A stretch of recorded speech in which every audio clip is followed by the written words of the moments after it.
Hey, loves, you're listening to the Be Well Beautiful People podcast, the show that inspires you to live your best joy filled life by centering healing and liberation above all. I'm your host, Demarra West, and it is a privilege to be in sacred space with you all. For today's episode, we're honored to welcome Carol Adams, a survivor, an advocate, and a lifelong public servant who has spent the past 35 years serving the communities of Richmond and Petersburg, Virginia. Carol currently serves as the officer in charge of support services for the Petersburg Bureau of Police. And since beginning her career in 1987, she has worked in patrol, forensics, internal affairs, and as the manager for the Community Youth Intervention Services Division, along with many, many more. She also played a key role in developing, designing, and implementing Richmond's gun violence prevention and intervention framework, modeled after the Cure Violence approach. Today, we're going into a conversation about what it truly means to lead with lived experience and how real systems change begins when survivors are not just included, but centered. Carol is here to reflect on the decades she spent protecting families, confronting injustice, and building a foundation of hope and healing for those reclaiming their lives after violence. But before we do, let's ground in this quote by Ben Okri, who said, "The most authentic thing about us is our capacity to create, to overcome, to endure, to transform, to love, and to be greater than our suffering." Carol, I am elated to have you with me today. I'm happy to be here with you. Yeah. And, I got the privilege of, our paths crossing at the International Conference on Sexual Assault, Domestic Violence, and Forging New Pathways. We were both presenting at this amazing conference, and I had the privilege of attending your workshop and hearing your story, your rawness, your authenticity, your courage was deeply inspiring for me. And it kept me locked in to your session the entire time. And I didn't want to leave, even when it was all said and done. And so I'm really, really grateful for you and for your willingness to be a part of this and share your story with our audience, which I know is going to be deeply, deeply impactful. So before we get into our conversation, I want to share some alarming statistics on partner violence that's reflective of the United States. Every year, nearly 10 million people become victims of domestic violence. Every minute, about 20 people are physically abused by an intimate partner. Intimate partner violence accounts for 15% of all violent crimes annually. More than 1 in 3 women and 1 in 4 men have experienced either physical violence, rape, or stalking by an intimate partner across their lifetime. And every single day, over 20,000 calls are placed to domestic violence hotlines by individuals reporting incidents. Not to mention the over 15 million children that have at some point lived in a house where domestic violence has occurred. And lastly, a weapon is used 19% of the time in domestic violence incidents. Carol, we are about to get into a very serious, sombering conversation, but also one that is riddled in immense hope. And so let's dive in, Queen. You lived through a violent loss that no child should ever face. And yet, you made the radical choice to step into the very system that did not protect you. What inner commitment helped you turn that pain into purpose? And how did it shape your approach to justice from the very beginning? Wow. Thank you for the question. And as I shared when we were at the conference, the journey from experience of violent loss, and stepping into the system that failed to protect me, go all the way back to the 1980s, before there were laws in place to protect victims such as my mom and myself. And the years of violence, of calling the police to respond to provide assistance, where it seemed that, there was no assistance for us. And when the day came where I explained, where I woke up as a happy-go-lucky child that morning, and as we returned home, and within the next 24 hours, which resulted in my father taking my mother's life. Going through it as a child, and it appears as there is no hope, right? The hopelessness that we endured after calls and calls for what you would consider a knight in shining armor, someone to come in to save and to rescue you, right? And to help the situation. And that night, as I explained at the conference, coming home, sitting on the bed, reaching down, and the next sounds I hear is pow, pow, pow, pow, pow. And knowing that the worst has occurred, and dialing 911, seeking help, but it's too late, and my mother is gone. And at that moment, becoming an orphan technically. And the resolve, nothing could bring mom back, but the system failed us horribly, before the event. And then I talked about the sentencing, which was 7 years with 5 years suspended. The interaction, the engagement with the officers was, I could not tell you who the homicide investigator was. So when I think about the transformation, me, I say God played a trick on me and made me become the police to be able to help other families like mine. And that way, once I got there, it was a struggle because that was not the profession that I wanted. But going through that as a child, and when I became a police officer and I went out and met other children like me, that is what really, really made me dig deep to see that there were others. Because when you're going through events, you think it's just happening to you. So that's where my approach to injustice was, is to see my sisters and my brothers, or my moms and my dads in this situation. And how do I help? And how do I be the light or the beacon of hope for them? Because I truly understood, from their vantage point as to what was going on. And again, no other child should have to experience that. So it was just a deep sense of empathy and relentless pursuit of a change, because I was the result of injustice. The system really needed to change. And people needed to understand that these domestic calls for services were important, and still are important. And understanding that it's not just about the justice, it's not just about punishment, but it's about creating a society where safety and support and prevention are paramount. And the commitment to justice was not just about addressing the systems of violence, but also taking its root causes and advocating comprehensive reforms for them. And that meant that I had to be vulnerable, and I had to share my story. I had to continue to share my story, not just with the families that I was helping, but also with the officers, so that they could understand it and so that they could feel it coming from me as a peer. And so being a catalyst for change and driving me to work tirelessly in the same system that failed me, and trying to build bridges between the communities, the organizations, and dialogue. And that meant, putting me at a place of always vulnerability, but knowing that God had gave me this experience and I had gone through it. So that made me fight really, really hard and fight every day, because I know what it's like. So the approach has always been transforming my pain into purpose. And that's what drives me and keeps me moving forward. And I can't give up, because, my experience is just like so many others. And that's what just for a more just and compassionate society and world and systems, because systems gobble people up to so many degrees, because the people working in the system have not had those experiences.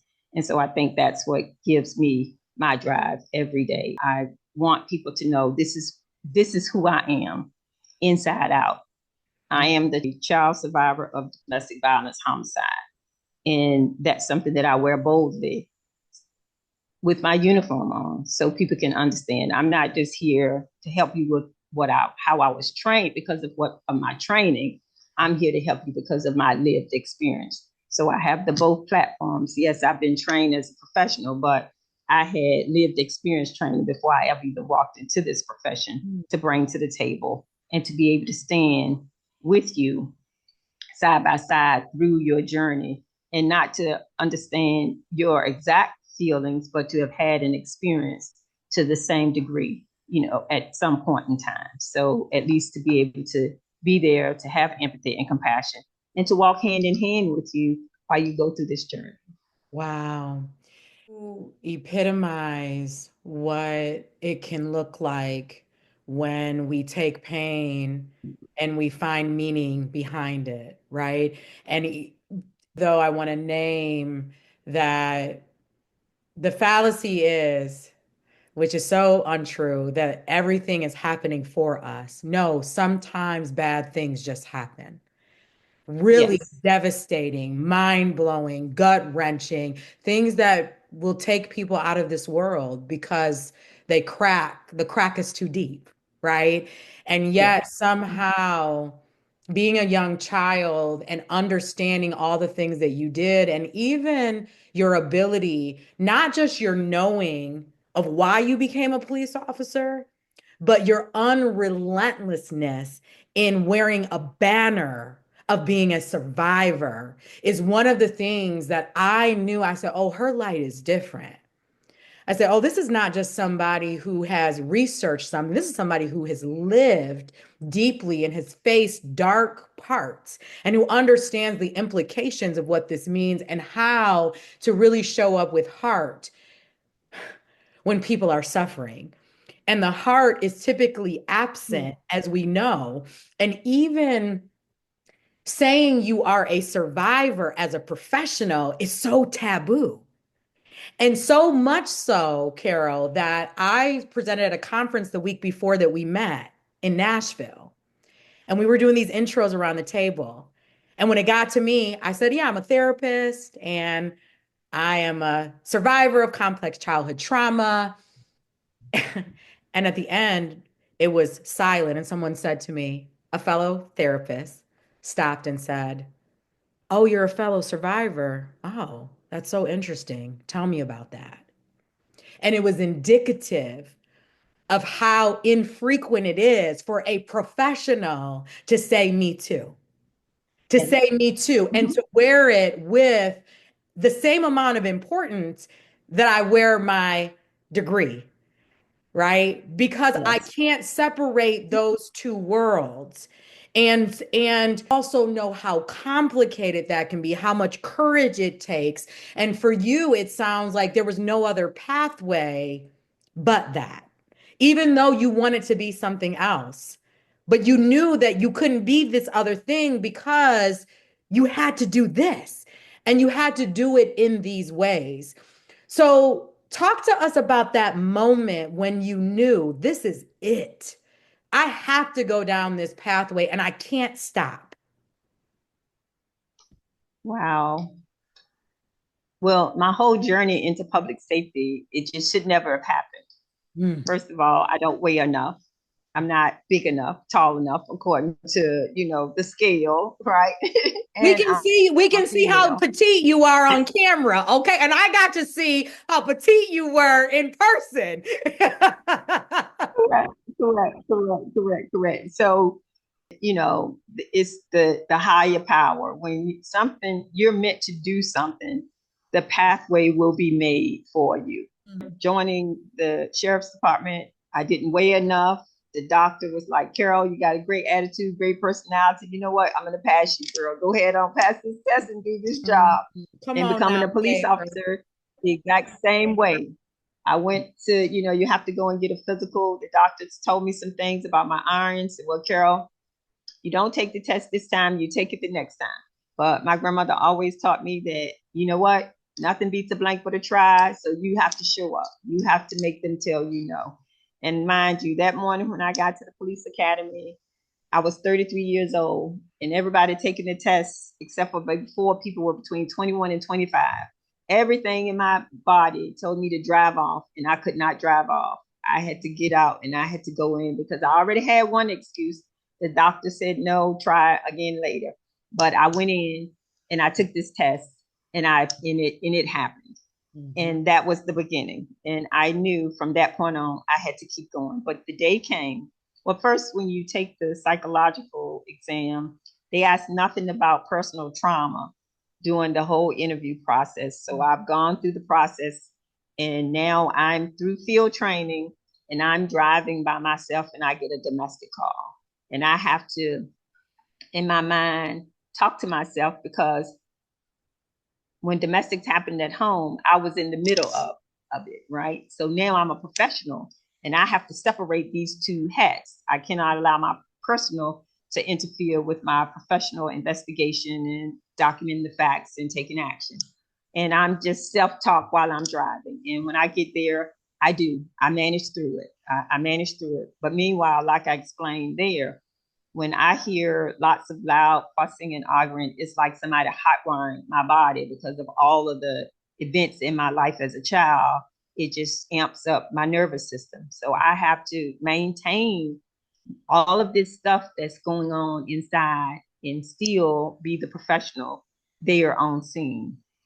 And I manage through it, and everything works out. I have to arrest the gentleman, and we do everything that I'm supposed to do. But now I've got to take a minute to step back, because I've got to get myself back together, because holding it together and then just gonna crumble, right? Once I get back to the car. But I made it through it. But after going to so many calls like this, it's as if you've been separated from your family or your people, I would say. And then you get to see, it's like, this is my group of people. This is where I'm supposed to be. And what was more poignant than anything was to see those babies, those young people there, which I was always drawn to them once I separated the adults and got that situation straight. Because as a child, we were always ignored. We were never spoken to. We were never even acknowledged while we were in the room. So for me, those babies, they represent me and who I am. So my number one goal is to get there, to make them feel safe, to let them know that I see them and that I understand to some degree what it is that's going on at home. And that was when I really, really knew that even with all of the internal struggle going on, I knew that this was the journey for me. And I went on a call that the mother, the husband, he was doing some strange things. And I was having a conversation with her, and it was just not getting through from the professional side. And that was when I had to ask her to step outside so that I could have a conversation with her. And I explained to her that, listen, I'm sharing everything that I'm supposed to share with you as a professional, but now I'm going to take that head off and I'm going to share it with you from a personal side. And I want you to know that I am sharing these things and trying to offer you as many resources as possible, not because I'm a police officer, but because of what I experienced as a child. And the final result for my mother, I said, you have 3 children here, and these little people are watching everything that's going on. So I need you to know what the outcome was for my mother. And I explained to her, and I said, and I can tell you that me asking you or telling you to leave, that's irrelevant. It's your choice. But I have to tell you that the results of our family's outcome, and to share with her that her children deserve better than that. And from that point on, it became, when I needed to share that, it was an easy process for me to go from professional to personal, to help individuals understand the significant impact that domestic violence and partner violence has, not only just the adults, but the children in the household. And that was when I knew. Yeah, thank you for, talking us through that journey. Very, very powerful. And what struck a chord in me was the lived experience helped you to tap into deep empathy, right?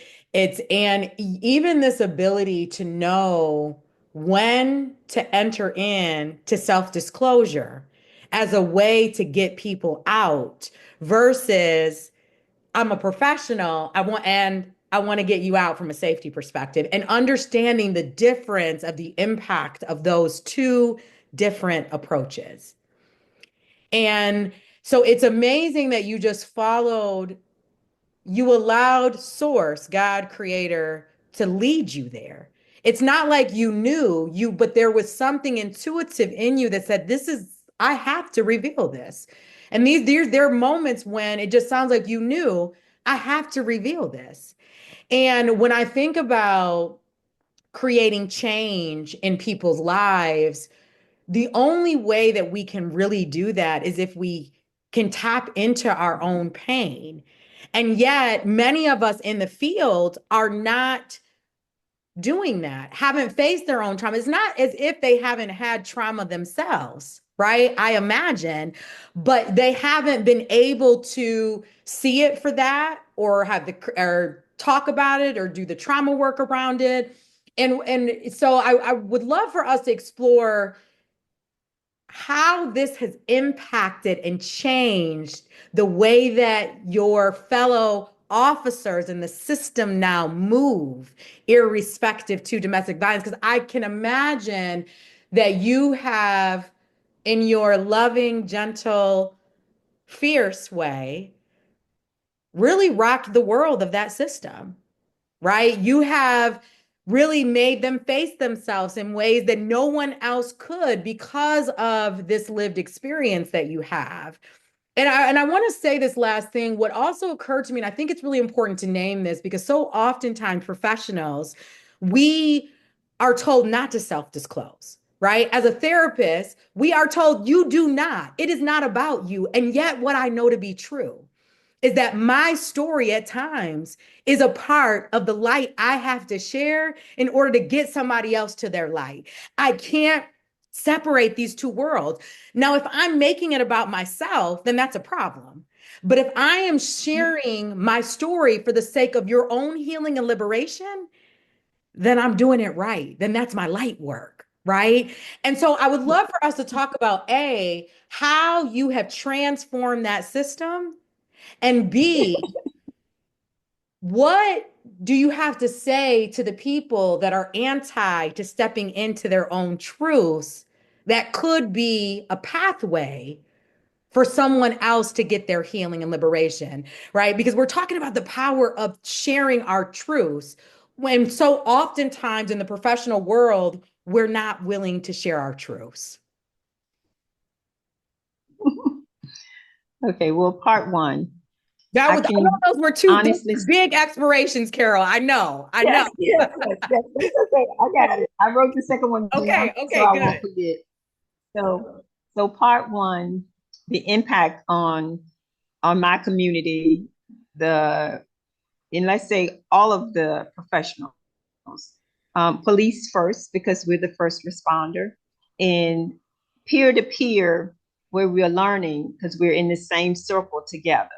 And knowledge is power. What you don't know, you just don't know, right? And as you go through your professional training, you're taught certain things, but you're not taught lived experience. And if you go to classes to teach you about domestic violence, you're learning about the law. You're not learning about as much about the resources or the delicacy or how to care for the individuals that you're responding to. And although most have, just like you said, have had some lived experience, but they have suppressed them, right? They've set them up on the shelf when they took on this profession. And I use the analysis is that I'm not made of steel. I'm not a male. I'm this teeny tiny little female with a great big heart. I'm a mother, I'm a sister, I'm a grandmother, and that's who I am as a professional. When I meet you, I want you to meet me. Yes, I'm trained in all of these things, but I have certain intuition that comes with me because of who I am and who God made me. So when I show up, it's okay to be Carol or to be somebody's sister or their grandmother. As long as they identify with me, they can hear me. Mm-hmm. And I think sometimes professionals don't realize that it's relatable. Life is about relationships. God put us all here together. And when you have a relationship, you get so much more accomplished. So showing up as a professional, but then also affording people the opportunity to be comfortable in the space with me. So my peers, my fellow officers have learned the professional way to show up, but then also how to be a human being. Mm. Because we have these professional we have these titles, but these titles are titles and they separate you from being the human. And because you're a doctor so and so, or you're an officer so and so, but you wear the clothes, you wear the title, but you are human in those spaces. And that's what's really, really important. And as we train soldiers and train police officers, we teach them to be rigid. We teach them to react. We teach them to intervene, but prevention is the key. Mm. So Mm. we have to learn how to navigate both worlds. And as my peers have watched and worked with me to see that I'm going to show up and I'm wearing the clothes. And I have this saying when I'm with people, only look at me from here. Don't look at the clothes. Just look at my face. So many people are fearful of those, of the clothes, right? So in being able to say certain things to engage people, they've learned how to be comfortable. And in policing, it's rigid, right? The training is rigid. And if you're very young, you don't have any lived experience outside of coming to perform this function. Mm-hmm. And a lot of officers come on, they've never been married, they don't have children, may not have lived through these situations. So seeing this model and being with me and understanding that it's okay if you don't know, but you need to learn as much as you need to know for resources so that you can refer people. And then the most important part is being a resource for them. If they're on calls and they don't really know what to do, they could pick up the telephone and they could call me, or they could refer someone to me. And this is not just within my agency, but within social services, with all of the agencies that are surrounding my city. But even with my city police officers, my peers, the additional jurisdictions have had me come out to train and to work with them as well. So it has become that we have a resource now and a source that can assist us with doing better at this particular investigation, and someone who has experience and who is not afraid to disclose. And so my male officers, when they're speaking with a mom or a female or with a dad, and they don't seem to be getting through, they will call me, or they will call and they will ask if the person can call you, or if I could come out and to talk to them. So that has been the most rewarding part of the entire journey. I mean, through all levels of government here in Virginia. And sometimes I get, as you saw, where I was, where we were, I was in Kansas earlier, but to be able to share, and the best part is to teach other professionals exactly what I've done here in my city. So that has been the really, really rewarding part to see, is that they want to learn more, they want to do better, and they want to have a better understanding. But the law is difficult because it's in black and white, but they don't know what the gray area is, right? So when people show up and they're trying to navigate between it, it's like, well, okay, how do we dissect this and what resources do we have in place? But they're not afraid to use the additional resources that they've had. And my guys and ladies have done really, really well when they go on domestic calls, and not afraid to call and say, can you come over? This is what we have.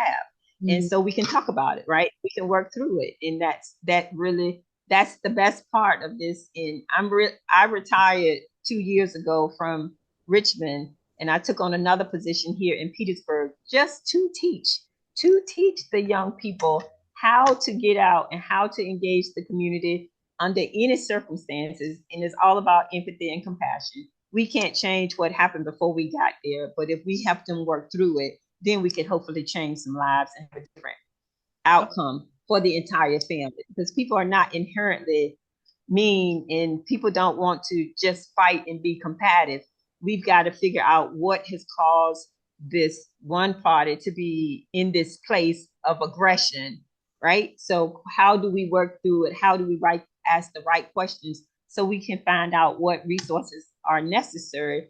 Because moms want dads to be, they want the whole family to be together. So how do we bring the resources to make everybody be healthy in this household, if that is possible? And that's the number one priority, if we can do that. And then for those children to be able to be kids, because when you're a child and you're living in this chaos, then you don't really get to be a child. And that's one of the things that I was deprived of, is to being able to just be a kid and to focus on doing kid things, because I had all of these things going on in my household.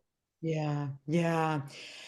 You know, there was so much that you said that I think is really important to reflect. And you're such a gift. And my hope is that even though you just retired and you just took on another position just to teach people, that you're considering continuing to get out there, because I'm thinking about the magic of what you bring. People have written off police officers. We don't have hope in the justice system for many, many reasons.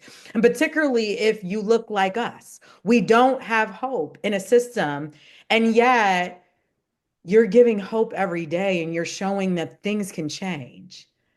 And not only can things are changing. Things are changing when you, based on all the things that you described. And what just occurred to me, and I think this is really important for frontline people to consider, right? Do you care about safety or do you care about community? Because it's not the same. Mm-hmm. Do you care Right. about trauma or do you care about healing? Because it's not the same, Mm-hmm. right? And we have to care about both. And what you have Mm-hmm. been able to beautifully do, because you had the courage to keep saying yes as the pathway was unfolding, is you have transformed what our criminal justice system can look like when it is people centered.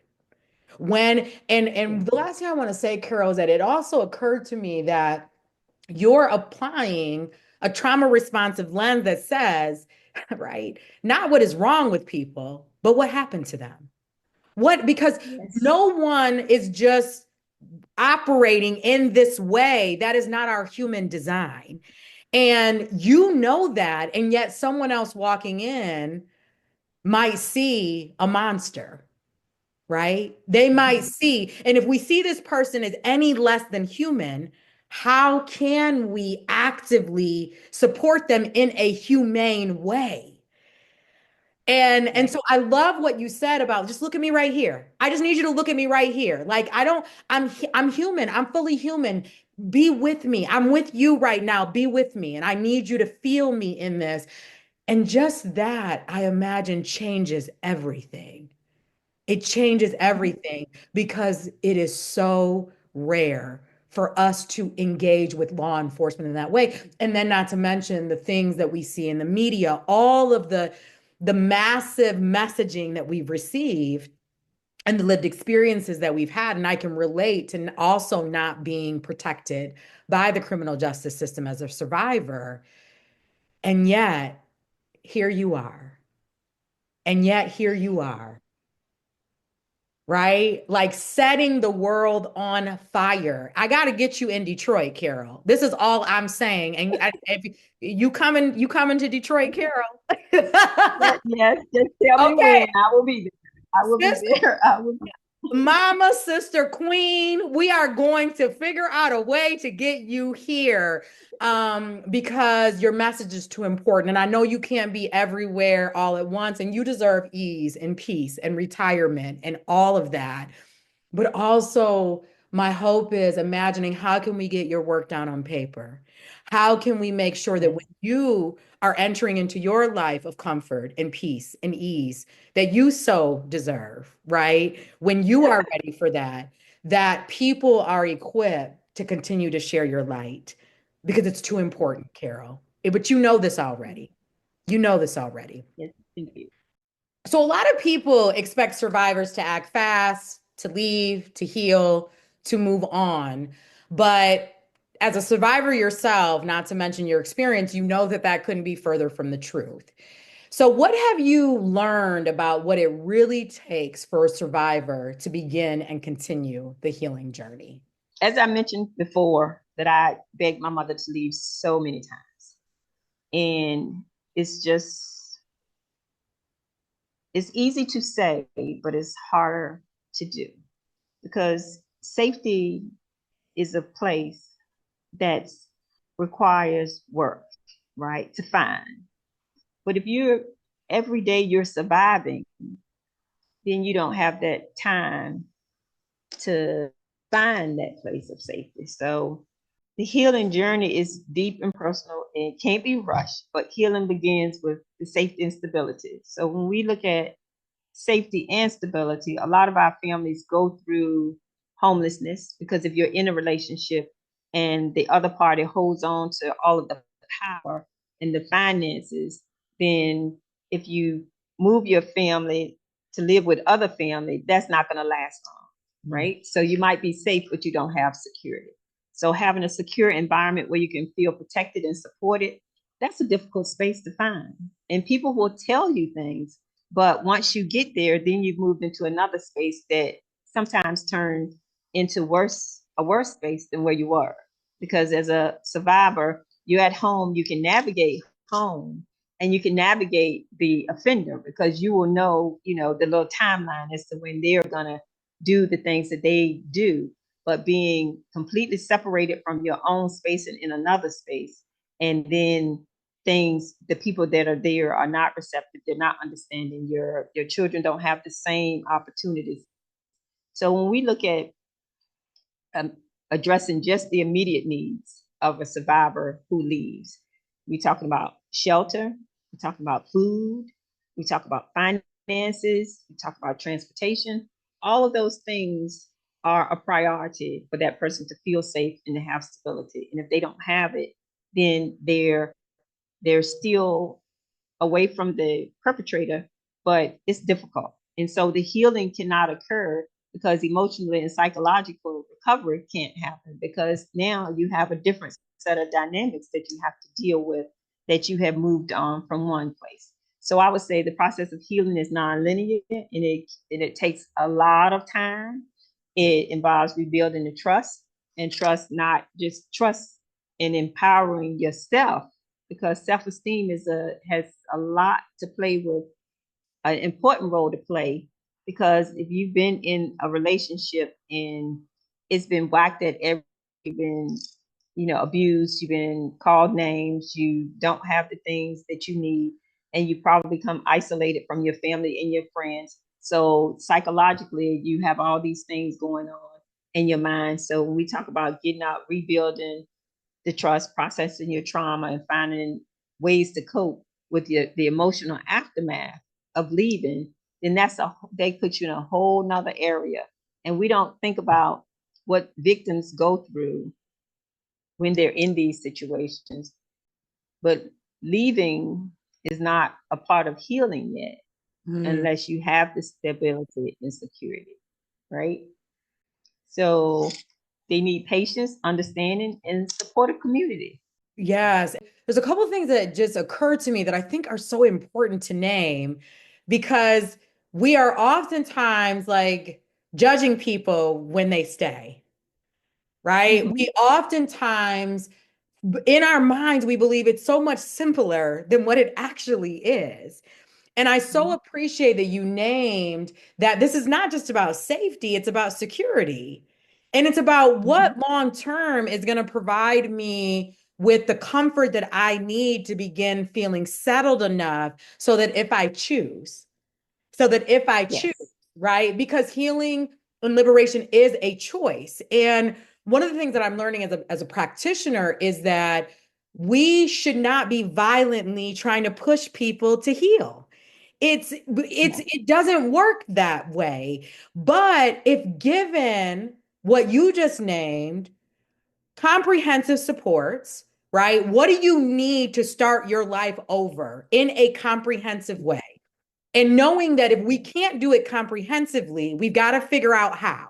Then the chances that people are going to leave based on the statistics that I read at the beginning, right? We know are going to pale without those things present.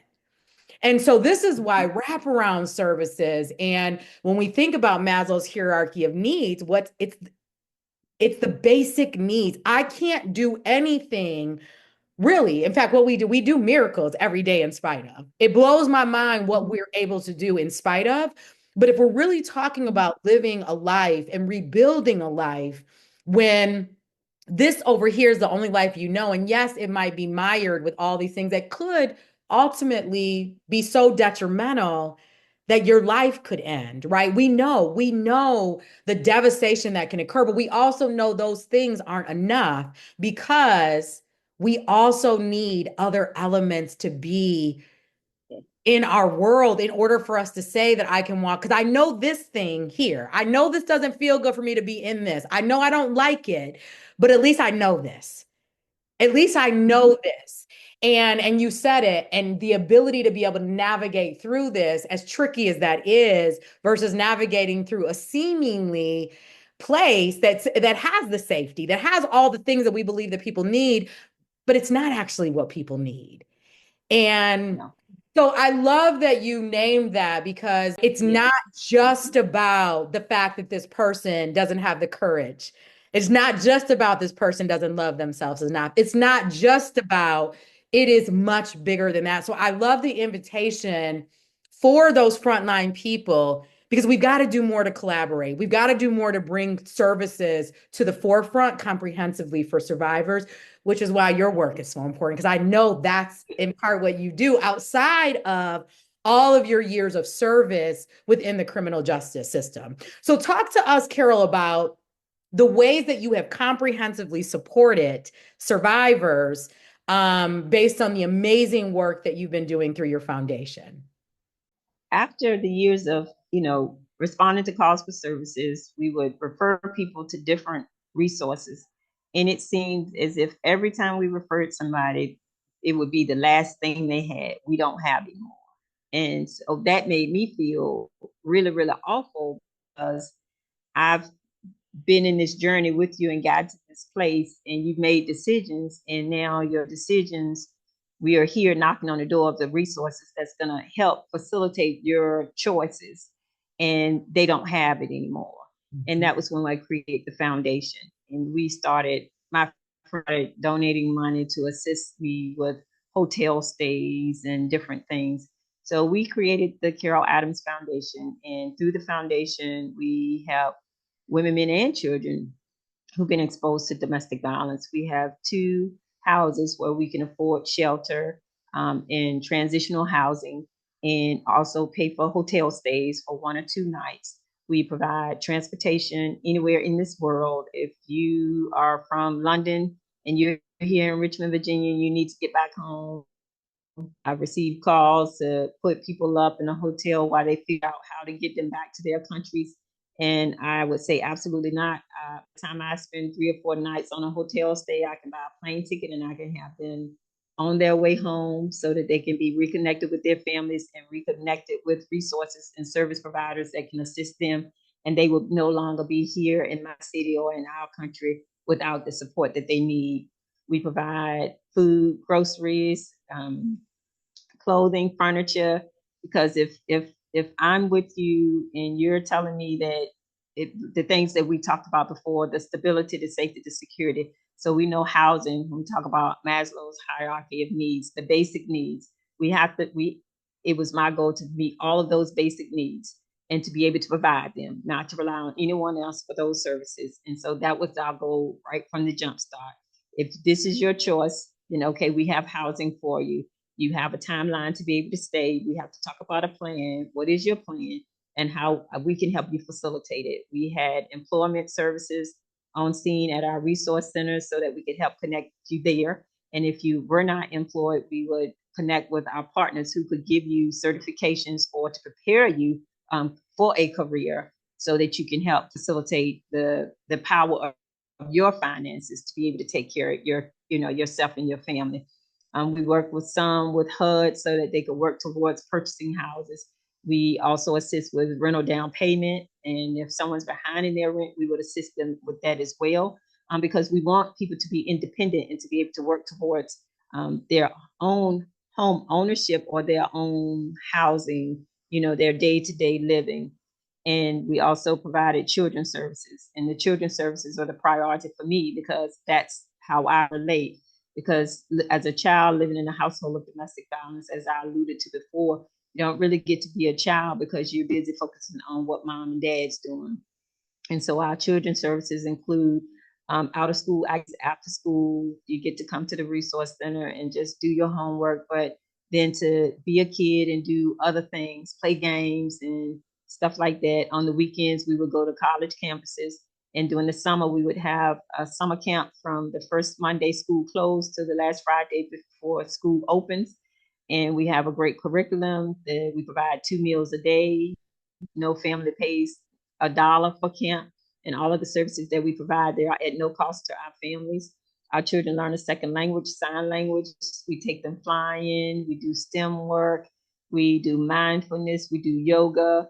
And we talk about everything except for trauma, because I wanted our children to be able to be in an environment where it was trauma free, because they lived in trauma every day when they went, when, doing those events. And work with the parents where if there was a need for mental health support or counseling support as well, we would direct the families to where that they could go to receive that. We do parenting classes, co-parenting classes. Several judges have court-ordered individuals to come to me for co-parenting classes and the parenting classes, because we know hurt people. And if you have not dealt with your own trauma and you become a parent, you're not really in a place, because you're still dealing with the things that happened to yourself as a child. And we do a lot of work like with that, and with the families, helping moms and dads understand their role and responsibility to the children, not just to each, and helping our children that their trauma should not define them in so many ways, because of teach them to become courageous. I share with them. They all know that I lost my mother at a very, very young age, and everything they do, I do with them. So we're walking this journey together, with my moms and my dads as well. And I have volunteers who are college students that come out to volunteer with us for the summer, and some of them have changed their majors because they had no idea, because their worlds were opposite of those that the children that we work with. So they changed their majors because they really wanted to help children, and to give back. And so they became social workers and teachers and other professionals like that, versus something else that they had took a stab in the dark at, right, to decide that they wanted to do. But they really learned a lot from the children, and the children learned a lot from them. And now we've hosted camp for about 10, 11, 12 years. And our babies that started with us as 5, 6 years old, they're graduating from high school. Some are graduating from college now. And it's just so amazing for them to call and to invite me to their ceremony, and just to see the growth in them, and to hear their parents talk about the difference that camp made for them, to be able to come there, and it knew that the children were in a safe space and the parents could have time for themselves, because that's really key and critical when we talk about domestic violence in safety planning, or just planning, because mom or dad, whoever has the children, they have them all the time. There's no separation between that. Then how do you safely plan? And that's always been a critical piece for me to be mindful of, is that I want all members of the family to engage in activities that will help them grow and help them be the best them that they can be for whatever their role and responsibility is towards this family. Wow, you just gave us the blueprint. If you want to know how to support domestic violence survivors and the family, the children, you gave us the blueprint, Carol. And what I want to name is that you are one person, one person that entered the legal justice system at 33, at 33. And this is the impact that you've had on the world. One person. So a lot of times we believe that we're not the one. We are the one. We believe that we don't have the right resources. We will find the right resources. We believe that we absolutely can. You are a living testament to what can happen when we become crystal clear about what our pathway is. And when we are in pursuit of healing and liberation for the people that need it the most. And so I can't imagine that you had an inkling at the age of 33 that you would have touched the lives of thousands across the state of Virginia and as far as Anaheim, California, where you and I had the privilege of meeting, right? And so I am in awe of your heart, your work, um, the ways that you have chosen to show up so differently from the people around you, right? And how they have come alongside you, right? Because it has to start with one. Yes. You are a representation of the power of one. And no, you didn't do it alone, but without your vision, without your tenacity, Virginia would not be what it is. The places that you work would not be what they are without you. So I just have to name that I am in the presence, we are in the presence of Queen Carol. Like for real, for real. Okay. That crown is big and bright, honey. Like I am. So, okay, just a couple more explorations as we get ready to wrap up. I would be remiss if I Okay. didn't talk about the deep rooted challenges that shape how violence shows up in Black and Brown communities, and more specifically Mhm. in Black communities, from generational trauma Mhm. to structural neglect.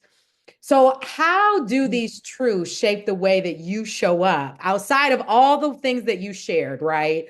How do these truths show Mhm. up for the people that you serve? So when we talk about the Black and Brown communities and we talk about domestic violence, we talk about the broader system. So many things are happening in the system. So understanding the system and understanding the Black and Brown community, and I think that's the delicacy of it. And I preach that all the time to young professionals that are coming in, that they are so desperately needed, but understanding how the generational, as I just alluded to with the parenting, the generational trauma, how it's passed down, but me being able to call it what it is. And that goes back to building relationships with the individuals that I'm interacting with within the community. And when we look at the change, how do they cope with it and how do they deal with the day-to-day violence? Because it's not as if it stopped, it's a continuation. Mhm. So how do we help them recognize what they're living in? Because the struggle is real. And some people are not aware of the struggle in the Black community because they've never lived through it, Mhm. right? They only meet the people when they show up to those calls. But that's not, I call it,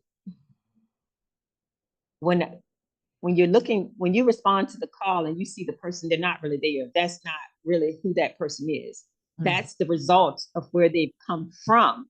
So you have to take time and spend time and space with that person, to share space with that person, to get to have an understanding as to who that person is and not who's directly in front of you. And we all carry that baggage. We all um, mask Mm. Mm. all the time. Come on. and and not just in our the way we dress. And one thing about me is I love to dress up, and I'm quirky about dressing up, but in my mind I'm not really adequate because I have all these scars that nobody can see. They're all internal because God didn't make them external for me. So I dress myself, I prepare myself to be presentable, and that's for what I think is presentable.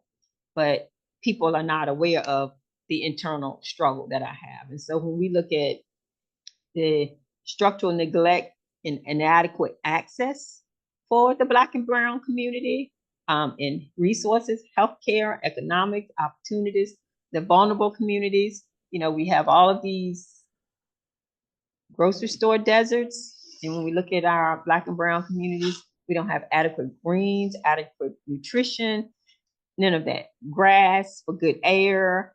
And when we think about the individuals living in the community, they just don't know what they don't know. They have no idea what they're lacking and how important it is.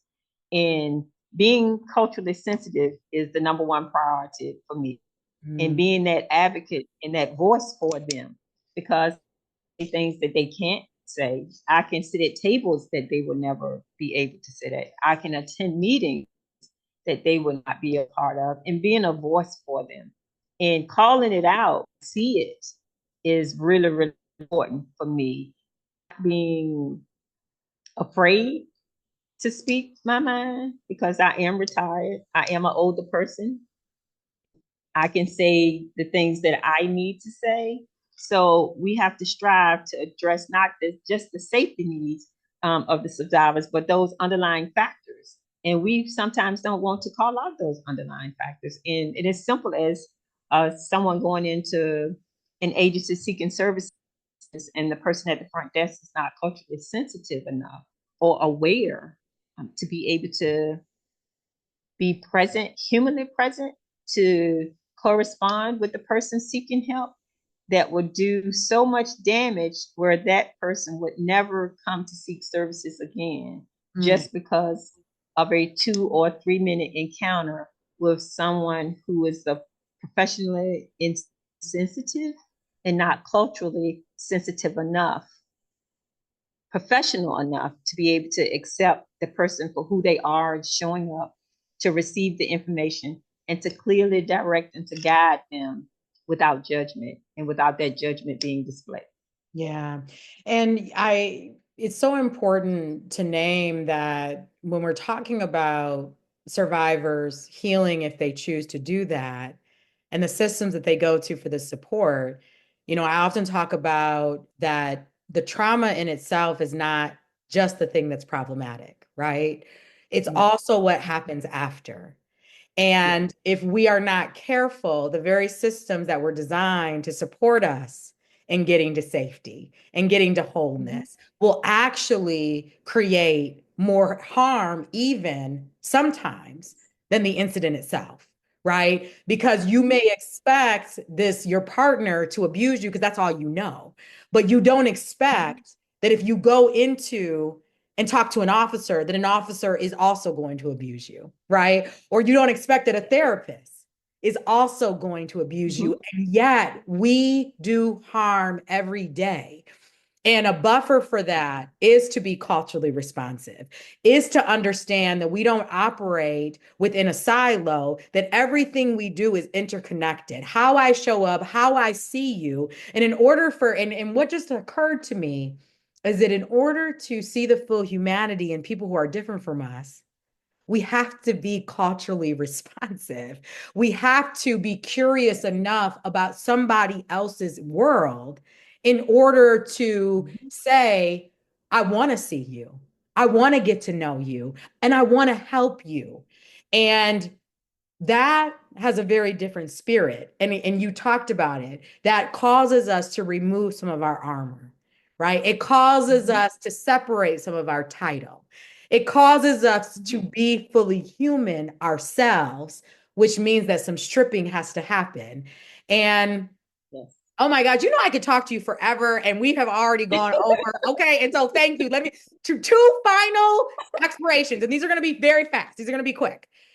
So you named God as a resource for you often. You've also named the fact that your purpose has been a driver, right? These are two things that have helped to support you in your well-being. And I imagine there's been other things that have helped to keep you grounded in this and have supported your own healing and liberation. Talk to us about those really quickly. Wow. Yes. Spiritually aware. My grandmother was, she was the one that she trusted and believed in God and his authority. Even when my father murdered my mother, she told us that we could not hate him. We had to let God handle it. And she demonstrated what that looked like. My father could still go to my grandmother's house and he was never mistreated or my uncle's, it was as if nothing had happened. So demonstrating what you say versus what you do is always key. And that's what she taught us, and that's what she demonstrated. And knowing that God would fix it and take care of it all. And through my journey from age 17 to I'll be 62 in July, that I know that the higher power has kept me, because there is no way I could have navigated this process to be where I am, to be doing the things that I'm doing. And this is my ministry. This is my my God ordained assignment. I had to go through that experience to fulfill my responsibility throughout this assignment. And clearly taking care of beyond my wildest dreams, and knowing that it was not through my own doing, but that it had to be through uh, power higher than who I am. I My dad was hurt. He was shot, and I had to care for him. And Mm. not at one time did I have thoughts of not caring for him. I had to be responsible. So I know it was this higher power protecting me and just guiding me.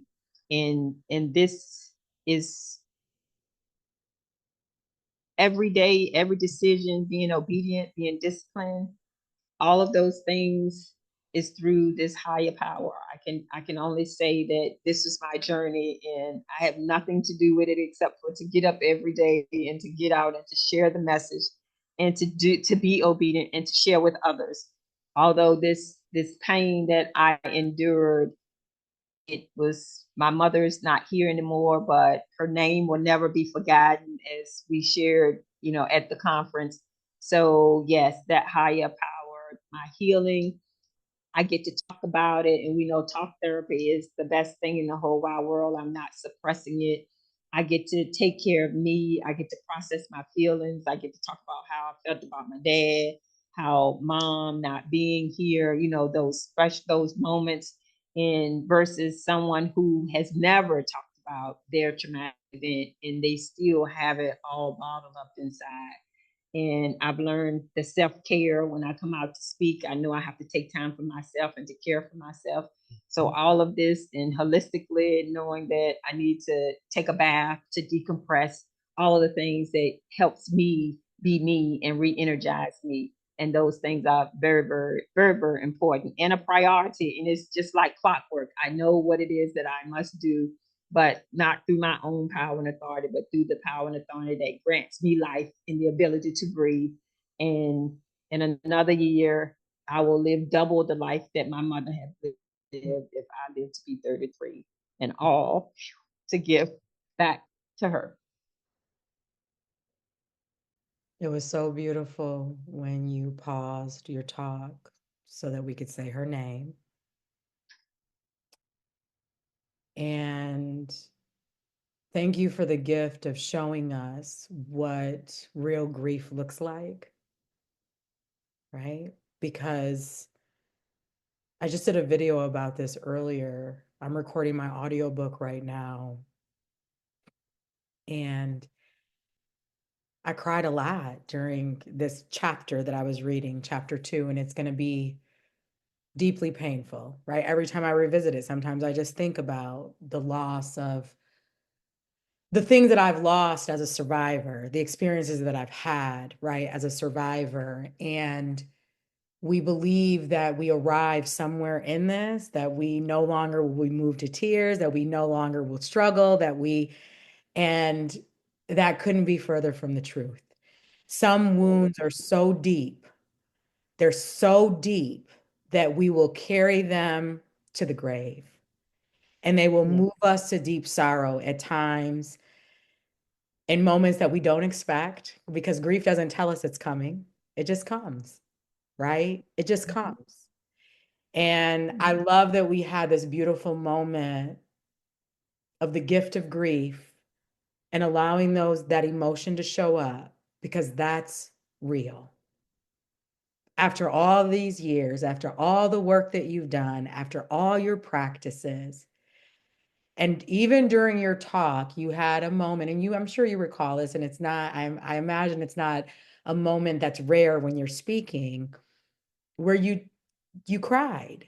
You got very emotional. And that is one of the things that makes you different. It's one of the things that makes you fully human in this work. And so thank you. Thank you. As we get ready to wrap up, speaking of your mom and your grandma, you talk about them often. And particularly for what they weren't able to become. And for the survivors that are listening right now and unsure if they'll ever feel whole again, maybe they're in it, right? Maybe they're being abused, maybe they've walked away. no matter where we're at on our survivor journey or our victim journey, right? And people who are apprehensive about feeling whole, about accessing joy, about finding peace, about finding love again, all those things, right? Finding real connection. What truth from your life would you want them to hold on to? You've shared so many beautiful truths in support of that. But to take us home, what final truth that's going to inspire people to take that leap if they choose to, that you want people to hold on to? Well, I want them to know that for me, I carry my mother and my grandmother with me everywhere I go and everything that I do. Their lives were so limited and so restricted. My grandmother was born in 1914, so you can imagine.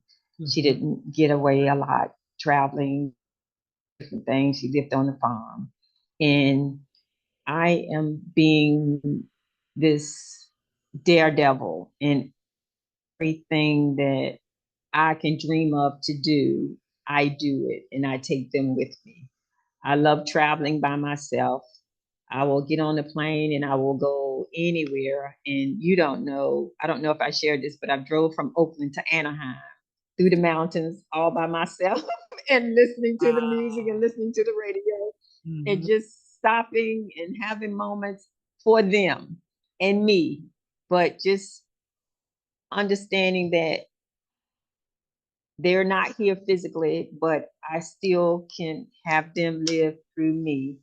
And that yes, grief is real and we're separated, but to do things in honor of them, such as at the conference after I finished speaking, to have everyone say my mother's name. I create the foundation. It's named after me, but in honor of my mother. So all of the help and services that we provide is through my journey. My grandmother was loving, nurturing, kind, and caring. So all of that I just absorbed. And so all of me, they are encompassed in all of me. And I build from that. So I do things my mother's birthday is November the 22nd. So from November to January 1 is the low peak season for me because her birthday is November and she was killed in December. So I had to create events and activities where I could honor her and that would keep me going. And so we have our annual gala in November. I have a fashion show and it's so we give people makeovers and we take steps. The models are taking steps to empower people who are in relationships who can't take those steps. We have speakers, we have a cook-off, we have all of these things in honor of her. So I would encourage you to do things that they may have talked about doing or to create something in honor of them so that you can grow. Every day God gives you the gift of life, you have some work to do. And your event is a part of your journey.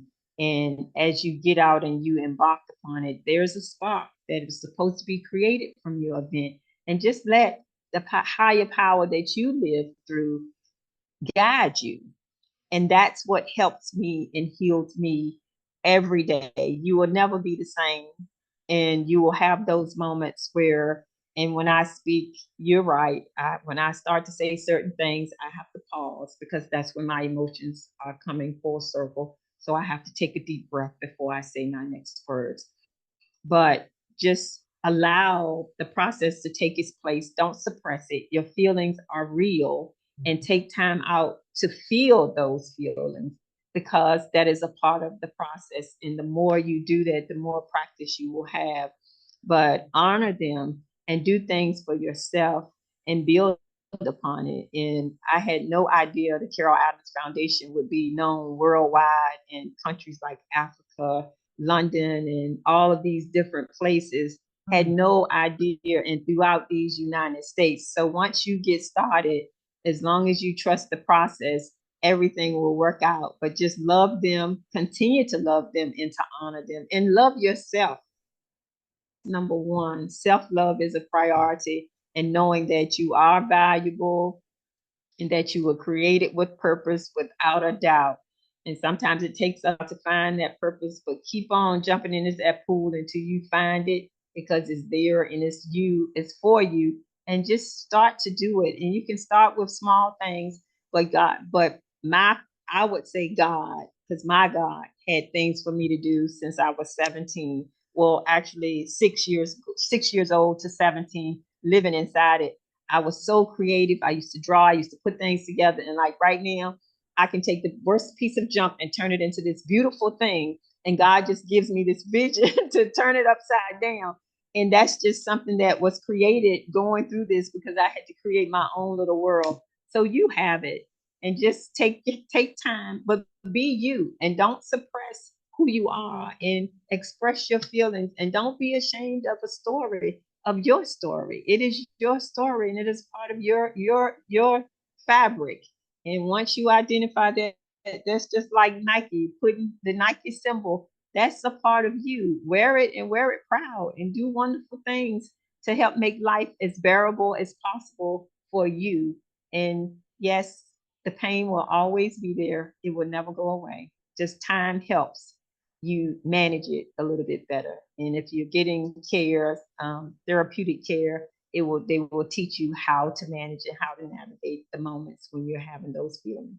But for my grandmother and my mother, I'm living the best life that I can for all three of us, all at the same time. Yes, yes. And for me, and for women and survivors everywhere, right? I mean, yes, they're your base, and me too, and them too. And um, Mama Carol, you're one of the goats, okay? You are one of the goats. I don't know if anybody ever told you that, but you are one of the goats. And I am privileged, so privileged that God saw fit for our worlds to intersect. I know that people are going to want to follow you, stay connected with you. So please share with the audience how they can do that. Okay. So I'm on LinkedIn as Carol Adams. I have a website, it's the Carol Adams Foundation. And we also have Facebook, Carol Adams Foundation and Carol Adams. And my email address is cafoundation@icloud.com. And my telephone number is 804-218-2866. If you choose to call me, you should send me a text message, because my phone, I get so many phone calls. If it's not a recognizable number, it will roll over, but you can leave a voicemail. But if you send me a message, I will be responding to you. And it does not matter where you are in this world. If you need to talk and you need a listening ear, I definitely will be there. Let me know where you are, so then I'll know what the time zone is. Carol, you just keep blowing my mind. Okay. Like every time I think I've been blown, like I'm like, oh, I'm blown again. Right. Like, and so this has been a tremendous gift. I'm bringing you to Detroit, and I'm coming to see you. Okay, Okay. And I'm coming okay, to great. you and your work in action. I don't think I've ever done this during an interview. Like you're coming to Detroit and I'm coming, I'm coming to Virginia. But I know that's where God is leading things. And I know that this conversation is going to be so life changing for people. And if survivors are listening, if people are like in a situation, if they're stuck, right? Hopefully they will see this as a little bit of light for them. They will see this as Yeah. the hope they need to finally take that step, whatever that is. So thank you for saying yes to the calling. Thank you for just being your beautiful self. You radiate light. You radiate light and real. And this is why you have rocked the world, period. Beautiful Thank people. you. Oh my gosh, thank you. Beautiful people, I want to share my deep gratitude for you tuning in today. I hope the insights shared by myself and Carol have opened new pathways towards your healing and liberation. If either of us can assist you on your journey, please don't hesitate to reach out. And also be sure to tune in to the 100 plus additional episodes that we have on the Be Well Beautiful People podcast. If you found value in today's episode, show us some love by telling everyone that you know about it. Rate our YouTube channel and whatever podcast platform you use, including Spotify, Amazon, and Apple. And you're always welcome to share your thoughts with us directly at info@bewellbeautifulpeople.org. And if you haven't picked up my memoir, Me Too, A Therapist's Journey to Heal, Find Liberation and Joy, I invite you to grab your copy at demarrawest.com. We're going to leave you with the words of David Rico. Our wounds are often the openings into the best and most beautiful part of us.